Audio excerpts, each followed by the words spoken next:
বহুত বেয়া লাগিছে কাৰণ মোৰ বাটেৰে বুলি নহয় মই ভূপেন দাহঁতৰ বাটেৰে আহিছোঁ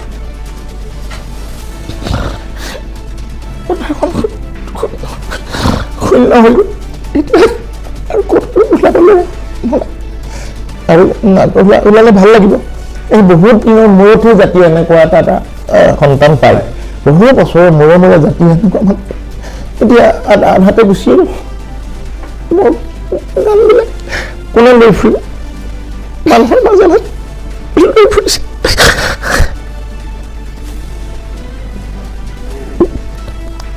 কালি এটা শ্ব' আছিলে মই নিজৰ ভয় লাগিছে মই নকৰোঁ শ্ব'টো বাদ দিম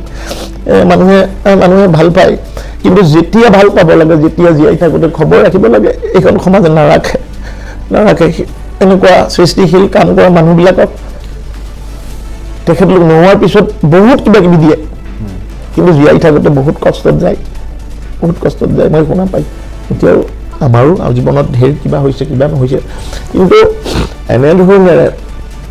এতিয়া জীয়াই থাকোঁতেহে লাগে সঁহাৰি মৃত্যুৰ পাছত কি লাগে কিন্তু মই যিবিলাক শুনিছোঁ যে গুৱাহাটীলৈ আহিবলৈ তেওঁ ভাড়া ময়ো সেইবাবে এতিয়া চিন্তা পৰিয়ালটোনো কেনেকৈ থাকিব নাই পৰিয়ালটো জাতিয়ে হেৰি কৰিব আমিবিলাক আছোঁ তোমালোক আছা সমাজখন আছে আৰু কাইলৈ তোমাৰ হ'ব পাৰে মোৰ হ'ব পাৰে আমাৰ কাৰণে কিন্তু দুৰ্যোগ যাতে কাৰোৱে নহওক কিন্তু কথা হ'ল কি আমি মানুহটো গতিকে আমি মানুহৰ মানৱীয় চেতনাৰে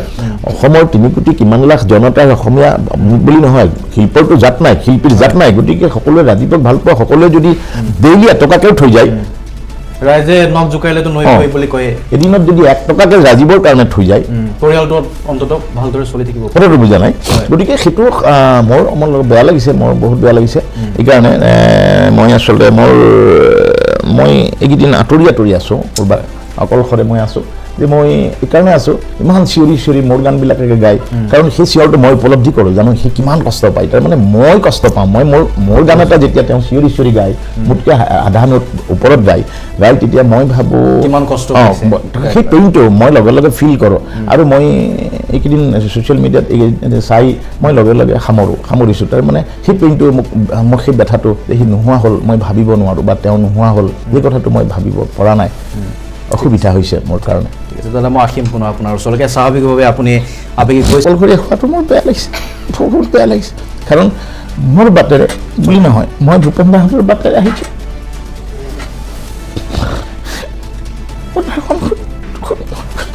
শূন্য হৈ গ'ল আৰু ক'ত ওলাবলৈ আৰু ওলালে ভাল লাগিব এই বহুত দিনৰ মূৰতহে জাতি এনেকুৱা এটা সন্তান পায় বহু বছৰৰ মূৰে মূৰে জাতি এনেকুৱা ভাল এতিয়া আধাতে গুচি গ'ল মোৰ গানবিলাক কোনে লৈ ফুৰিব মানুহৰ মাজত লৈ ফুৰিছে